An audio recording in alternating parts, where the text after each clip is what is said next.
और वो सुकन्या एक बार कौतूहलवश जंगल में गई अपने पिताजी के साथ में, सरियाती महाराज के, और वहां जाकर के देखा चमन ऋषि बैठे थे। उनकी आंखों से रोशनी, केवल वही रोशनी दिख रही थी आंखों,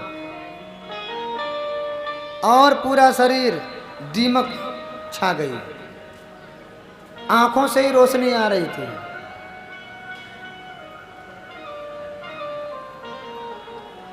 तो उस बिटिया ने सोचा ये रोशनी आ रही है, ना जाने का बड़े अच्छे बल्ब जल रहे हैं छोटे से।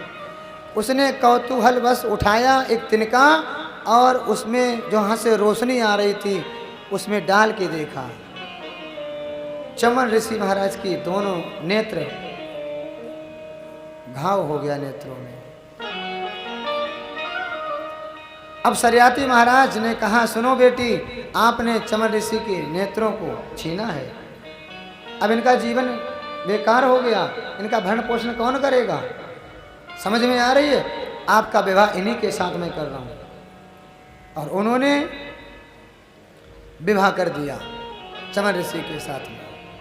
इनका भरण पोषण करना, समाधि में बैठे और आपने चंचलता बस, कौतूहल बस ऐसा कार्य किया है। अब इनका जीवन आप ही पार करोगे। मेरे भगत प्रेमियों, वो सुकन्या रहती है और तप के द्वारा चमन ऋषि ने, ये समझो मेरे भगत प्रेमियों, चमन ऋषि ने अपने तप के द्वारा इतना तप किया, इतना तप किया कि जो देवताओं के स्वामी अश्विनी कुमार, उनको याद किया।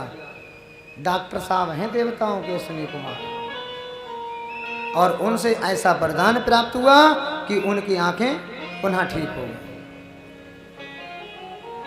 और इन्हीं के वंश में नभग हुए, नभग के नाभाग हुए, और नाभाग के महाराज एक अमरीश हुए। अमरीश जो एकादशी व्रत रहा करते थे। अमरीश महाराज एकादशी व्रत रहते थे।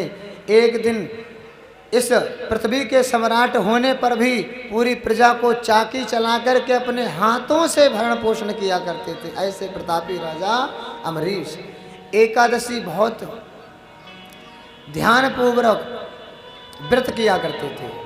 भगवान नारायण के अनन्य प्रेमी भक्त थे। एकादशी व्रत रखना भी चाहिए।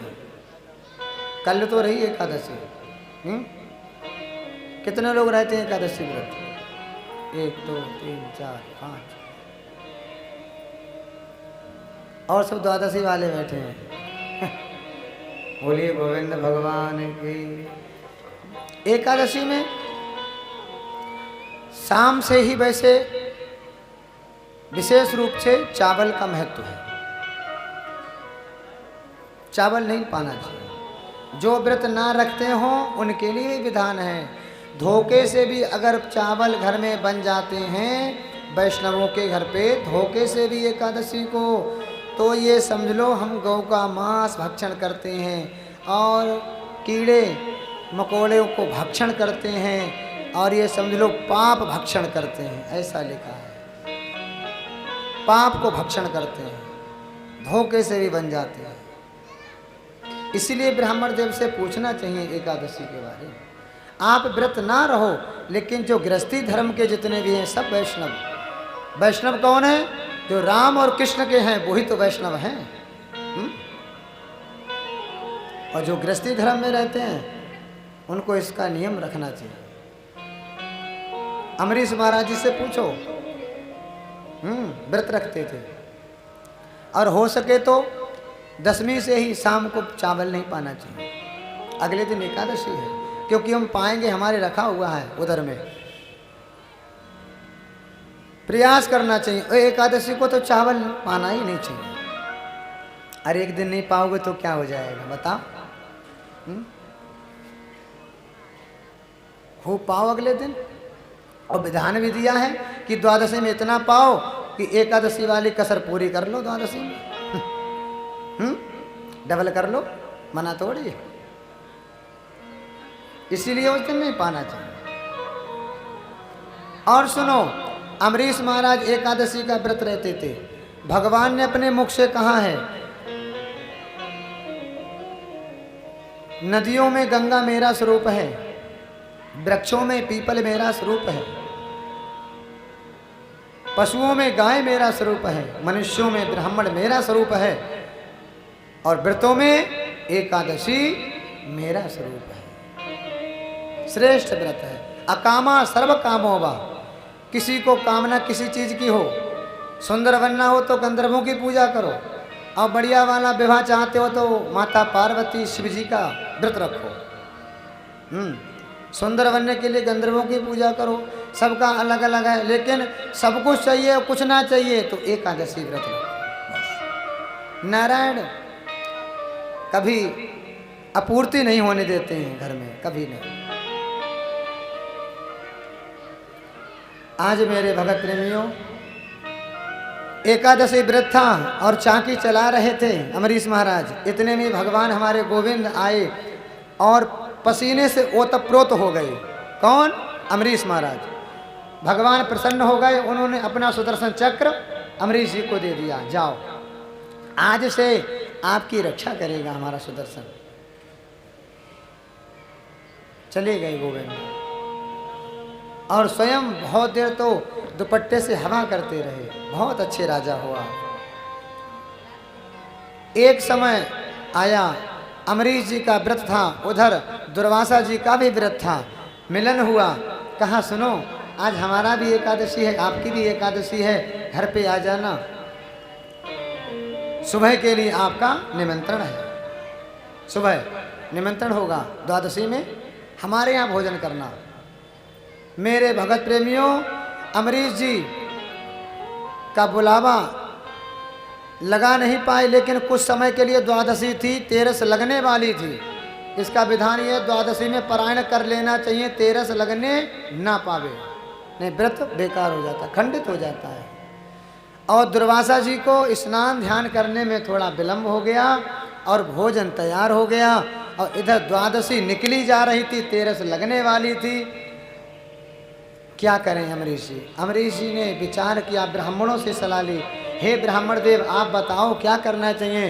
बोले सुनो, ठाकुर जी को स्नान कराओ पंचामृत से और आप वो ग्रहण कर लो, आपका व्रत भी रह जाएगा और उनका अपमान भी नहीं होगा जिनका आपने निमंत्रण दिया।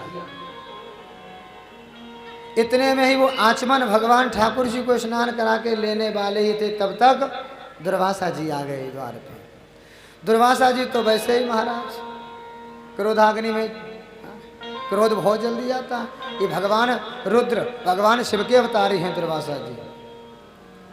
और उन्होंने जब देखा, द्वार पे आते ही देखा, क्यों मेरा निमंत्रण करने के बाद भोजन अपना पाने बैठ गए, मुझे भोजन नहीं करना है तेरे यहाँ। अपमान करता है ब्राह्मण का, ऐसे भोजन पवाया जाता है ब्राह्मण को? ये तरीका नहीं है पवाने का। और अमरीश महाराज बिल्कुल शांत रहे, कुछ नहीं बोल पाए।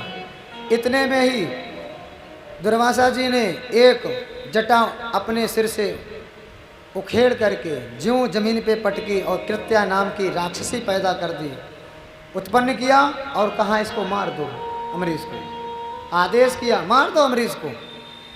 और मेरे भगत प्रेमियों उसी समय सुदर्शन चक्र आया मेरे गोविंद का, और कृत्या नाम की जो राक्षसी थी उसका वध कर दिया। अब तो वो सुदर्शन चक्र दुर्वासा जी के पीछे पड़ गया। दुर्वासा जी आगे आगे भाग रहे हैं और सुदर्शन चक्र पीछे पीछे, और 1 वर्ष तक दौड़ा सुदर्शन चक्र। ब्रह्मा जी 1 वर्ष तक भागे भागे फिरते रहे। और मेरे भगत प्रेमियों ब्रह्मा जी के पास में गए, ब्रह्मा जी ने हाथ उठा लिए, बोले हमारे बस से बाहर है। भगवान भोले बाबा के पास में गए दुर्वासा जी, भगवान भोले बाबा कहने लगे हमें तो पता ही नहीं, हम तो अपनी समाधि में लीन रहते हैं, क्या हो रहा है क्या नहीं हो रहा है, हमें इस चीज़ से मतलब नहीं है। बोले आप कहाँ जाएं? बोले उनके पास जाओ जिनका ये चक्कर है, वो ही रहते हैं चक्कर में, हम चक्कर में पड़ते ही नहीं हैं। नारायण के पास में गए, उनके चरणों में गिर गए जा करके, नारायण मेरी रक्षा करो, गोविंद मेरी रक्षा करो। भगवान ने क्या कहा सुनो, दुर्वासा जी आप जिस जगह से आए हो ना उन्हीं की शरण में जाओ। हम भी इसमें कुछ नहीं कर पाएंगे। क्यों? सुदर्शन तो आपका है। बोले सुदर्शन हमारा है, लेकिन इस समय हमारे दर्शन नहीं कर रहा है, दर्शन हमारे भक्त का कर रहा है। आज्ञा उसकी है। भगवान कहते हैं अहम भक्त पराधीना, मैं भी भक्तों के अधीन हूँ। मैं भक्तों के, जो भक्त चाहते हैं वही मैं करता हूँ। और जाओ, और मेरे भगत प्रेमियों आए और आकर के चरणों में गिर गए। गुरुजी उनको देखते हैं, गुरुजी चरणों में गिर गए। कौन? ब्राह्मण देव दुर्वासा जी और अमरीश जी के नेत्रों में आंसू आ गए। क्या कर रहे हो गुरुवर? बोले नहीं, हमको क्षमा कर दो। उसी समय अमरीश महाराज ने अपने पात्र से, कर्म पात्र से जल निकाला और सूर्य नारायण को साक्षी माना और कहा, हे सूर्य नारायण, मैंने जीवन में निष्छल होकर के, किसी प्रकार का छल ना किया हो, निष्कपट होकर के मैंने एकादशी व्रत रखा हो, और मैंने चरणों में भगवान के सदैव प्रीत करी हो, और मैंने नारायण के सिवा किसी की सेवा ना करी हो, मैंने मनवांचित फल हमको प्राप्त हो।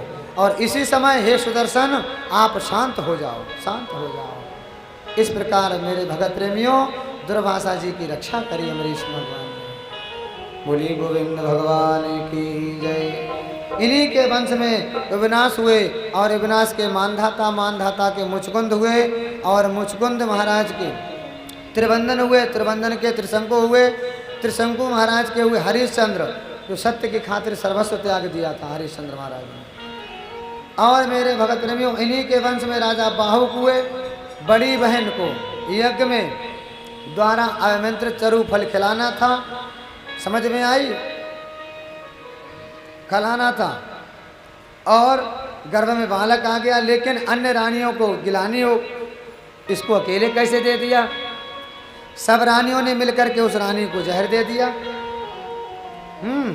जहर दे दिया।